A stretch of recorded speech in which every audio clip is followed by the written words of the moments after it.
नमस्कार दर्शकों, आपका बहुत बहुत स्वागत है हमारे खास कार्यक्रम संत संगम में। आज मेरे साथ स्टूडियो में मौजूद हैं साध्वी लक्ष्मीदास। देखिए, बड़ी उम्र के जो साध्वी हैं वो आपको अक्सर देखने को मिल जाती हैं, लेकिन कम उम्र में साध्वी बनना एक अपने आप में बहुत बड़ी प्रक्रिया है। तो सबसे पहले मैं उनका स्वागत करना चाहूँगी। माताजी, आपका बहुत बहुत स्वागत है, आपने हमारे लिए कीमती वक्त निकाला। जय श्री सीताराम। माताजी, अक्सर देखा जाता है कि बड़ी उम्र में जो साध्वी बनते हैं वो तो अक्सर देखने को मिल जाते हैं, लेकिन इतनी कम उम्र में साध्वी बनने के पीछे आशय क्या है? सबसे पहले तो आपको और आपके सारी टीम को हमारा जय जय श्री सीताराम। अयोध्या से रामलला सरकार द्वारा आप सबको बहुत सारा प्रेम, स्नेह और ढेर सारा आशीर्वाद। कम उम्र और ज़्यादा उम्र से आशय कुछ भी नहीं है। आयु का इसमें कोई सीमा नहीं है, ना ही आयु से कोई फ़र्क पड़ता है। बस इतना अंतर आता है कि कई बार आप देखेंगे कि एक छोटे से बालक हैं गोवर्धन में, जिनको हम सब जानते हैं भगवत दास के नाम से। उनने अभी किसी एक संबोधन में कहा कि प्रभु को मुरझाए हुए फूल नहीं चढ़ाए जाते। तो यही मेरा मानना है कि जब आपको सही गुरु और सही गुरु का मार्गदर्शन मिल जाए तो आपको उस समय और उस परिस्थिति में उस चीज़ को, राम जी की इच्छा को स्वीकार करते हुए आगे बढ़ जाना चाहिए। यही मेरे साथ मेरे जीवन में हुआ, जिसके कारण व्यवस्थाएं ऐसी रहीं और सारी चीज़ें जो मेरे जीवन में जिस प्रकार आई। मेरे परम पूज्य गुरुदेव भगवान प्रातः स्मरणीय नृत्य गोपाल दास जी महाराज, जो कि हमारे सबके बड़े महाराज जी हैं, साथ ही साथ में मेरे गुरुदेव भगवान जो इसी पिछले वर्ष में ब्रह्मलीन हो गए, पूजनीय परम पूजनीय यज्ञ सम्राट श्री श्री 1008 कनक बिहारी दास जी महाराज।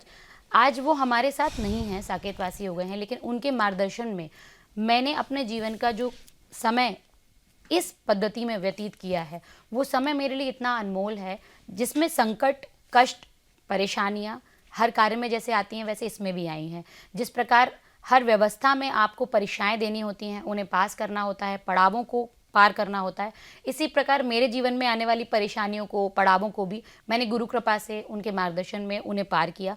और आज हरि कृपा से अयोध्या से मेरा इतना स्नेह, इतना प्रगाढ़ प्रेम होने का कारण सिर्फ और सिर्फ महाराज जी का स्नेह और उनका प्रेम है। मुझ पे राम जी की बहुत कृपा है, जिसके कारण आज लक्ष्मीदास आप सबके सामने इस प्रकार से रामलला की प्राण प्रतिष्ठा का प्रसाद वितरण, जो कि पूरे भारतवर्ष में मेरे द्वारा साध्वी श्री के माध्यम से किया जा रहा है, जो कि 1111 मन लड्डू 22 जनवरी को रामलला की प्राण प्रतिष्ठा में जो बनवाए गए थे, उनके वितरण का जो दास को सेवा मिली है, उसके लिए मैं राम जी की बहुत बहुत आभारी हूँ। और इसी प्रकार जीवन पर्यंत मैं राम जी की सेवा में अपना जीवन व्यतीत करने के लिए उत्सुक हूँ। माताजी, अक्सर देखा जाता है कि जो धर्म है, लेकिन बहुत सारे लोग होते हैं, बहुत सारी चीज़ें होती हैं, उनको धर्म के बारे में ज्ञान नहीं होता है। लेकिन अभी जब से मैं आपसे मिली हूँ, मैंने देखा है कि आपने धर्म को, त्याग को धार्मिक वातावरण में बदल दिया है। तो ऐसे में हमारे दर्शकों से क्या कहना चाहेंगी? देखिए, धर्म जो है वो तो व्यक्ति को जीव की उत्पत्ति के समय से मिल जाता है। हम सब ने प्रभु से बहुत सारी चीज़ों की कल्पना की है, बहुत सारी चीज़ें मांगी हैं, लेकिन एक ऐसा अमूल्य भेंट है प्रभु का जो हम सबको बिना मांगे मिला है। हमारा ये जीव, ये शरीर, जिसको हमारा नामकरण भी हमारे उत्पत्ति के बाद होता है। हमारे माता पिता, इसमें कोई संदेह नहीं है कि प्रभु से प्रार्थना करते हैं कि हमारे घर में शिशु आए, लेकिन उसका साइज़, उसकी आकार, उसकी प्रकृति, उसकी आंखें, उसके हाथ पैर कैसे होने चाहिए, इसकी संरचना सिर्फ और सिर्फ प्रभु ही करते हैं। और दुनिया में हर एक मनुष्य अपने आप में पृथक है, अपने आप में यूनिक है, उसकी किसी से तुलना या किसी से उसकी बराबरी नहीं की जा सकती। तो ये जो अमूल्य भेंट है, जिस समय ये जीव इस दुनिया में आता है एक शिशु के रूप में, उस समय से ये व्यवस्था ऐसी शुरू हो जाती है कि आपके पास पुत्र धर्म, माता पिता के प्रति आपके कर्तव्य, आपके पारिवारिक कर्तव्य, ये सब उसी समय से धर्म के माध्यम से प्रारंभ हो जाते हैं। लेकिन बस समय ये रहता है कि परिवार में जो संस्कार हमें दिए जाते हैं वो हमें ये बताते हैं कि हमें किस प्रकार से उनका पालन करना है। जी, हम सारे लोग धर्म से कहीं ना कहीं बंधे हुए हैं, चाहे हमारे पारिवारिक दायित्व हों, चाहे हम लोगों के, साधुओं के अपने कर्तव्य हों, प्रभु के प्रति सेवा के धर्म हो। हमारे महाराज जी ने हमेशा हमें सिखाया कि संत सेवा एक बात, ये गृहस्थों के लिए है, लेकिन आपके लिए प्रभु सेवा के बाद एक ही सेवा है, भक्त सेवा। आज हम इसी के माध्यम से लोगों में सिर्फ एक ही चीज़ की जागृति लेके आ रहे हैं, जिसके लिए आपने नाम दिया त्याग। हम कहते हैं त्याग मत कीजिए, लेकिन ईश्वर पे विश्वास कीजिए। अगर उसने आपको जीवन दिया है तो उसने आपके जीवन की पूरी व्यवस्था तब तक की करी है जब तक कि आप इस शरीर का त्याग ना कर दें, इस शरीर को आप ना छोड़ दें। और वो भी तब हो जब प्रभु की इच्छा हो। ऐसा नहीं कि आपने लिया और अपने आप को फंदे पे लटका लिया, या आपने अपने हाथ की नस काट ली और आपने मृत्यु को अपना लिया। इस व्यवस्था को तो राम जी कभी स्वीकार करेंगे ही नहीं, क्योंकि उनके शरीर को आप जितना भी कष्ट देंगे, जैसे कि कई मनुष्यों को क्रोध बहुत आता है, तो मस्तिष्क इस शरीर का हिस्सा है। आपके हृदय में बहुत सारी वेदनाएं हुई, बहुत कष्ट हुआ, ये भी शरीर का हिस्सा है। तो हम अगर इस शरीर को कष्ट देंगे तो हम कहीं ना कहीं ठाकुर जी को, प्रभु को हम कष्ट दे रहे हैं। तो उस जीवात्मा ने, जिसने अपना नाम लिखे बिना, लोग छोटा सा दान करते हैं तो इतना बड़ा नाम पोस्टर छापते हैं, प्रभु ने अपने नाम का कहीं भी अनुसरण नहीं किया, उसके बाद उन्होंने आपको ये सब प्रेम भेंट दी है। मेरा सबसे निवेदन है, आपके माध्यम से सारे दर्शकों से निवेदन है, कृपया अपने इस शरीर को, अपनी इस जीवात्मा को इतना प्रसन्न रखिए कि आपका शरीर सिर्फ और सिर्फ सबसे बड़ी माया निरोगी काया के उद्देश्य पे आगे बढ़ सके। जी माताजी, जैसा कि आपने कहा कि छोटे उम्र में आजकल देखा जाता है कि बहुत ज़्यादा युवा हमारे जो हैं वो बहुत छोटी छोटी बातों पर जल्दी आवेश में आ जाते हैं, तो ऐसे में उन्हें क्या कहना चाहेंगे? और मैं भी पूछना चाहती हूँ कि वाकई में भक्ति में शक्ति है, और ये शक्ति है तो आखिर किस प्रकार की, कि भक्ति करने से क्या परेशानियाँ खत्म हो जाती हैं?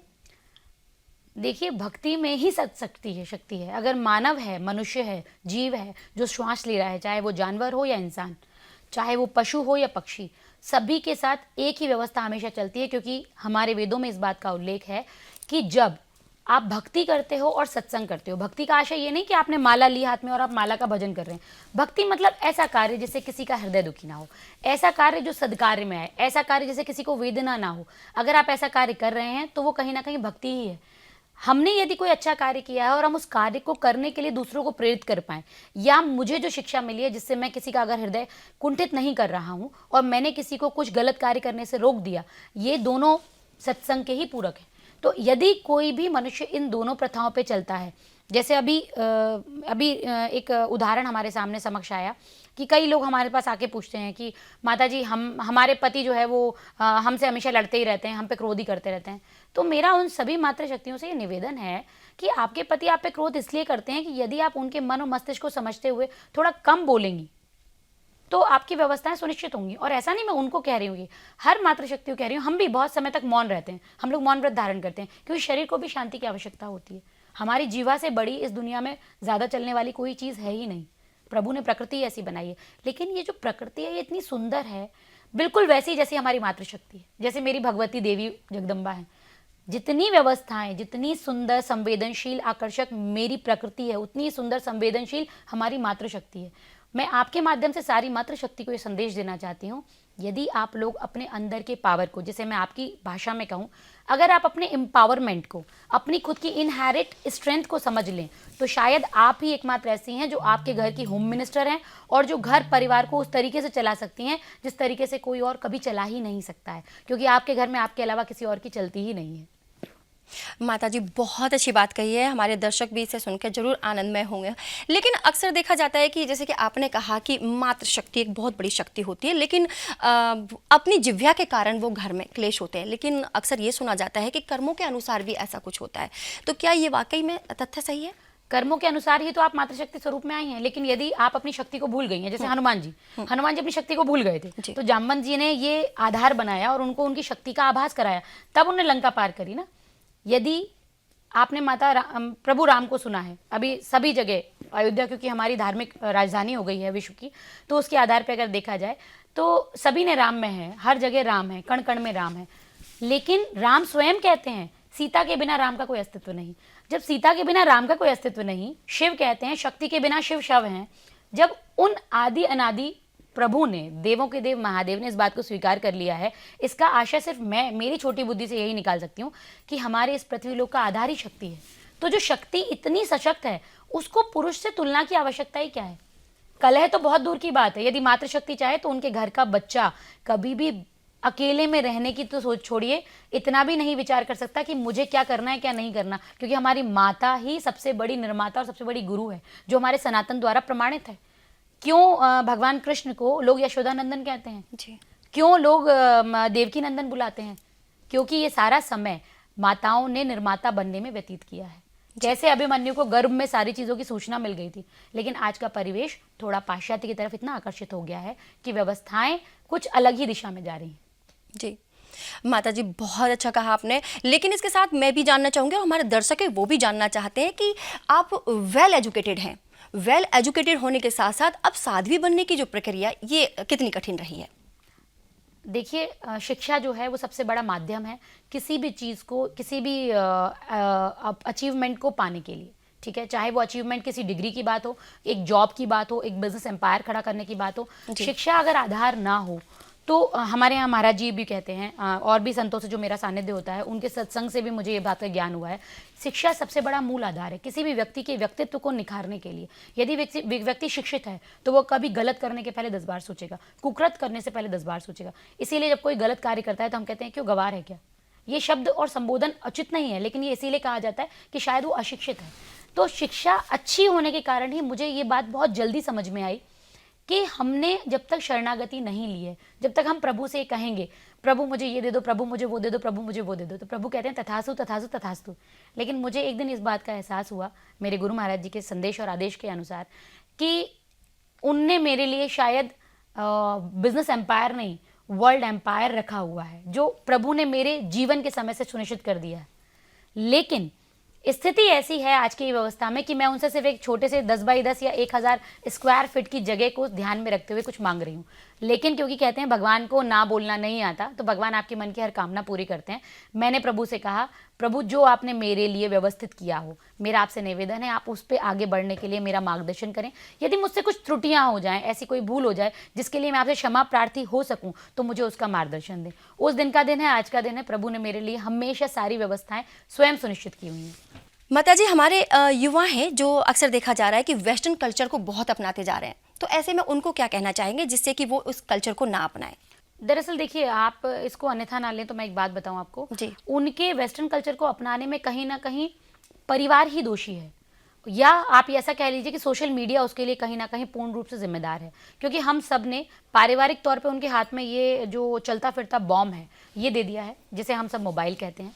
और उसके आधार पर जो परिवार से अंकुश ना होना, परिवार में चीज़ों के बारे में जानकारी ना देना, हमारे संस्कार और परंपराओं को ना बताना, ये उनको उसकी तरफ प्रेरित करता है। जो उनके मन की जिज्ञासा है वो उनको शांत करने के लिए या तो गूगल से पूछते हैं, या सोशल मीडिया के माध्यम से जानने की व्यवस्था करते हैं, या फेसबुक या इंस्टाग्राम के माध्यम से खुद को शो ऑफ करने की व्यवस्था करते हैं। अब उन्हें जो दिखेगा, वो लोग तो देखा जाए तो बच्चे ही हैं, तभी ना बच्चों की जो निर्णय होते हैं उनको माता पिता एक बार फिर से रेक्टिफाई या करेक्ट करते हैं। लेकिन यहाँ तो समस्या ये है कि बच्चे सिर्फ उस जो दिख रहा है उसको लेके चल रहे हैं। मेरा सिर्फ युवाओं से इतना कहना है, आप कुछ भी कीजिए, जो भी करें उसके पीछे का रीज़न जान लीजिए। अगर मुझे पाश्चात्य सभ्यता को अपनाना भी है तो क्यों अपनाना है। जैसे एक 14 साल, 15 साल, 16 साल का बच्चा आता है और बोलता है कि मुझे सेपरेट प्लेस चाहिए, मुझे अपना प्राइवेट स्पेस चाहिए। यूएस यूके में ये पद्धति इसलिए है कि वहाँ के बच्चे 14 साल में they are earning $1000 per month. क्या मेरा आज का युवा $1000 तो छोड़िए, $500 भी कमा रहा है? नहीं, वो माता पिता पे ही डिपेंडेंट है, बट स्टिल उसे प्राइवेट स्पेस इसलिए चाहिए कि उसके दुष्परिणाम उसके सामने आए। वो कैसे आते हैं? वो अकेले कमरे में बैठता है, पूरे टाइम मोबाइल पे अपनी दुनिया ढूंढता है, ऐसी दुनिया जो उसकी दुनिया है ही नहीं। जो उसकी अपनी दुनिया है परिवार, वो घर में बैठे हुए हैं। लेकिन जब वो दुनिया में ढूंढने जाता है, कुछ लोग मिलते हैं, कुछ लोग नहीं मिलते, कुछ समय बाद कुछ लोग मिलते हैं, वो छूट जाते हैं, और वो सडनली एक ऐसी व्यवस्था में चला जाता है कि उसके स्टेटस आते हैं, I am feeling lonely, I am alone in this world. क्या 14-15 साल का बच्चा अपने जीवन के बारे में निर्णय लेने के लिए सही बुद्धि परीक्षा कर रहा है? नहीं। वो क्यों कर रहा है? क्योंकि वो अकेला है और माता पिता ने भी उसे छोड़ दिया। ठीक है, तुम अकेले बैठे हो तो बैठे रहो, कोई दिक्कत नहीं है। क्या माता पिता उस पर अंकुश नहीं लगा सकते? अगर लगाएंगे तो क्या होगा? पहले के ज़माने में हम लोग 20-20 साल वर्ष की आयु तक माता पिता हाथ भी उठाते थे, कोई समस्या नहीं होती थी। लेकिन आज वो कल्चर क्यों नहीं है? वो कल्चर इसलिए नहीं है क्योंकि हम संयुक्त परिवार में रहना हमने बंद कर दिया है। हमारे घर में दादा दादी नहीं होते, नाना नानी नहीं होते, तो घर में एक जो सभ्यता है, एक जो परिवार की मर्यादा है, वो खत्म हो गई है। माताएं बहनें आज जिस व्यवस्था को अपना रही हैं, पाश्चात्य सभ्यता को जो अपना रही हैं, हम एक दिन में कैसे अपनी खुशियां सेलिब्रेट कर सकते हैं? Mother's day, father's day, Valentine day, क्या एक ही दिन प्रेम होता है? मुझे वो सारे युवाओं से ये प्रश्न है मेरा, क्या एक ही दिन प्रेम होता है? क्या एक ही दिन माता के प्रति प्रेम जागता है? क्या एक ही दिन पिता के प्रति प्रेम जागता है? अरे हम तो उस सनातन सभ्यता के लोग हैं जो सुबह उठ के पहला प्रणाम ही माता पिता को करते हैं, घर के बुजुर्गों को करते हैं, ताकि हमें उनका शुभाशीष मिले, जिस एक आशीर्वाद से हमारे जीवन के पितृदोष, हमारे कारक, हमारे ग्रह दोष, ये सब शांत हो जाते हैं। हम उस सनातन के लोग हैं। और मेरा मूल रूप से युवा मातृशक्ति से मेरा अनुरोध है, यदि आप लोग स्वयं को बहुमूल्य, अमूल्य मानती हैं तो एक बात पे विचार कीजिए। विचार छोटा सा है, जो आपकी आयु की माताएं हैं उनके लिए है ये जी, कि अगर कोई चीज़ बहुत बहुमूल्य है, जैसे जेवरात हुए, जवाहरात हुए, हीरे मोती हुए, इन सबको हम कहाँ रखते हैं? तिजोरी में। और जो कचरा होता है उसे हम कहाँ फेंकते हैं? रोड पे। ठीक है। अब जब हम अपने आप को उस व्यवस्था में सेट कीजिए, आप जब भी आप कोई परिधान धारण करके बाहर निकलें तो खुद को एक बार सेट कीजिए, क्या मैं बहुमूल्य जेवरात की तुलना में बराबर हूं, या मैं बाहर रोड पे पड़े कचरे के बराबर हूं? आपको अपने प्रश्नों के उत्तर स्वतः मिल जाएंगे। लेकिन आपको खुद, फिर मेरा वही दोबारा रिपीट कर रही हूं मैं उसी बात को, मेरी मातृशक्ति अपने खुद के अंदर की स्ट्रेंथ और एम्पावरमेंट को यदि पहचान ले तो ये शक्ति ही है जिसके ऊपर ये पूरा धरातल टिका हुआ है, क्योंकि देवी ही है जिसके 9 स्वरूपों की पूजा की जाती है। देवताओं में ऐसा कोई देवता नहीं है जिसके 9 स्वरूपों की पूजा की जाए। इसका मतलब सबसे बड़ा आधार इस पूरे धरातल का, इस पूरे ब्रह्मांड का मेरी शक्ति ही है, चाहे वो बेटी के रूप में हो, पत्नी के रूप में हो, माँ के रूप में हो, चाहे वो परिवार में वृद्ध जनों में दादी के रूप में हो, चाहे वो मेरी बहन के रूप में हो, किसी भी स्वरूप में मातृशक्ति सदैव पूजनीय और प्रार्थनीय है। जी। माता जी, जैसे कि आपने कहा कि ग्रह दोष जो होते हैं वो मंगल को भी अमंगल कर देते हैं, तो ऐसे में हमारे दर्शकों को क्या करना चाहिए जिससे उनके ग्रह दोष शांत हो जाएं और जो जल्दी ही आवेश में आ जाते हैं वो भी उनमें संयमता बरतें? अगर आपके सर पे माता और पिता ऐसे 2 बार हाथ फेर दें प्रातः उठने के बाद, जी। आपको जीवन में कभी आवेश नहीं आएगा। आपको अगर अपने ग्रह दोष शांत करने हैं, आपने अगर अपने माता पिता के चरण, वो भी वाकई चरण छू लिए, घुटने नहीं जो आज की पद्धति में है, अगर आपने वाकई उनकी चरण वंदना कर ली, ज्यादा नहीं, सुबह प्रातः उठते हैं आप, पहली बार प्रणाम करते हैं, आपके लिए तो ब्रह्मा और विष्णु माता पिता ही हैं। गुरु की आपको खोज करनी चाहिए, गुरु के बिना मार्गदर्शन मिलता नहीं है। तो मेरा सबसे यही अनुरोध है, और ये इसलिए अनुरोध है क्योंकि मैं चाहती हूँ ये जो भविष्य है देश का, जिस भारत को आज लोग विश्व गुरु बनाने की दौड़ में लगे हुए हैं, बड़े बड़े धर्माचार्य, वो भविष्य कहीं ना कहीं आज के युवा के ही हाथ में है। अगर आज का युवा चाहेगा तो ये भारत विश्व गुरु बनेगा, अगर ये युवा नहीं संभलेगा तो हम विश्व गुरु तो बहुत दूर की बात है, अपनी सनातन परंपरा को ही खोने की स्थिति में आ चुके हैं। जी माता जी, बहुत अच्छा लगा। लेकिन अब हमारे दर्शक ये भी जानना चाहते हैं, जाने से पहले, क्या जहां आप रहती हैं क्या वहां पर इस तरह की दीक्षा भी दी जाती है जिससे कि कुछ मंचले युवा हैं, युवतियां हैं, उनमें सुधार आ सके? मैंने पिछले वर्ष में, 1 वर्ष की बात बता रही हूँ, 38 साल से कम आयु की 1300 लोगों को दीक्षा दी है। क्यों दी है? क्योंकि अगर मेरा युवा, जो मेरा यूथ जिसे आप अपनी लैंग्वेज में कहती हैं, यदि वो सुशिक्षित है और वो सही मार्ग पे चल रहा है तो उसे वाकई एक ऐसे गुरु की आवश्यकता है जो उसे ये बताए कि प्रातः उठ के अपने माता पिता को प्रणाम करने से तुम्हें कितने सारे लाभ हो सकते हैं। एक छोटा सा उपाय उनके जीवन का उद्धार कर दे। वो नहीं कि बड़े बड़े कर्मकांड और पूजा पाठ ही उसमें बताए जाएं, बहुत छोटी छोटी चीज़ें हैं जो अगर हम नित्य प्रक्रिया में अपना लें तो शायद हम जीवन को और व्यवस्थाओं को बहुत आराम से और आसानी से सुनिश्चित कर सकते हैं, हमारे जीवन में आने वाले कष्टों को हम दूर कर सकते हैं। जी माता जी, देखिए सुनकर इतना अच्छा लग रहा है, आनंद, मैं प्रफुल्लित हो रही हूँ मैं भी, और मेरे जो दर्शक हैं वो ये भी जानना चाहते हैं कि चलते चलते आप उनके लिए क्या ऐसा सुविचार कहना चाहेंगी जिससे कि वो उसे फॉलो करें? मेरा आप सबसे करबद्ध निवेदन है, महाराज जी के आशीर्वाद, गुरु महाराज जी की कृपा से अगर आप मेरे इस शब्दवाणी को सुन रहे हैं, जो कि मैं बहुत छोटा और बहुत ही सूक्ष्म बुद्धि व्यक्ति हूँ, मेरा आपसे सिर्फ ये निवेदन है, अपने जीवन में गुरु को ढूंढिए। एक ऐसा गुरु बनाइए जिससे आप वर्ष में कम से कम एक बार उससे मिल सकें। और मेरे यूथ के लिए, जो यंगेस्ट जनरेशन है, उसके लिए मेरा एक सबसे मैनेजेबल सजेशन है, please don't follow anything blindly, just go with that flow कि इसका पीछे रीज़न क्या है। Suddenly Facebook, Instagram, social media इतना ओवर इंटेलिजेंट कैसे हो गया कि मैंने सिर्फ एक बार कोई वीडियो अगर देख ली है तो वो उसी टाइप के मुझे सजेशन देखने लगा है। ये सब विश्वास कीजिए, मनुष्य ने ही बनाया है, आप जैसे बहुत ही प्रबुद्ध लोगों ने बनाया है। लेकिन क्या आप अपना समय सही दिशा में उपयोग कर रहे हैं? क्या फेसबुक, इंस्टाग्राम स्क्रॉल करना आपके जीवन का अंतिम उद्देश्य है? क्या आपके अंदर ये खूबी नहीं है, ये प्रतिभा नहीं है कि आप बहुत कुछ जीवन में कर सकें? यदि आप करना चाहते हैं, एक अच्छा गुरु बनाइए, उससे मार्गदर्शन लीजिए। मैं आपको बता दूं, मैंने MBA IIM कलकत्ता से किया है, एनालिस्ट लॉ ग्रेजुएशन की है, लेकिन उसके बाद मैंने तंत्र में अपना शोध किया है। लेकिन इस सबके बावजूद मैं आज आप सबके सामने इसलिए बैठी हूँ कि मुझे ये पता है कि इस दुनिया में सब कुछ करने वाले, हमारा मस्तिष्क, हमारा जीवा, हमारे विचारों को भी नियंत्रण करने वाले प्रभु राम जी ऊपर ईश्वर शक्ति में बैठे हैं। आप सबके लिए मेरा एक अंतिम संदेश, सीतत्व, सीता जी के 36 गुण, प्रेम, स्नेह, मातृशक्ति, प्रेरणा, संयम, सांत्वना, स्वावलंबिता, इन सब जैसे जो उनके अंदर 36 गुण हैं, यदि आप एक गुण को भी अपना लेंगे तो शायद आप अपने जीवन में सब कुछ व्यवस्थित कर लेंगे। एक ऐसी व्यवस्था जिससे आपके जीवन का उद्धार पूर्ण नहीं, पूर्ण रूप से संभव है। जय जय श्री सीताराम। माता जी बहुत अच्छा लगा, बहुत ही हमारे दर्शक भी और साथ में मैं भी प्रफुल्लित हुई। लेकिन इसके चलते चलते आप होली की शुभकामनाएं में हमारे दर्शकों को क्या कहना चाहेंगे? यदि आप होली की बात करें तो मेरी दृष्टिकोण से होली बहुत अलग है। जी। होली में रंगों का उत्सव है, उसे होली को उत्सव की तरह मनाइए। होली पार्टीज मत कीजिए, क्योंकि ये हमारी पद्धति है, पाश्चात्य पद्धति नहीं है। दूसरी बात, र से राग, ग से गंदगी, ये दो शब्द जहां नहीं हो, उन रंगों से एक दूसरे के साथ इस उत्सव को आनंद से मनाइए। लोगों के बीच प्रेम, स्नेह और सद्भावना को प्रेषित कीजिए। तभी हम सही मायने में होली को और होली के रंगों का महत्व समझ पाएंगे और संभाल पाएंगे।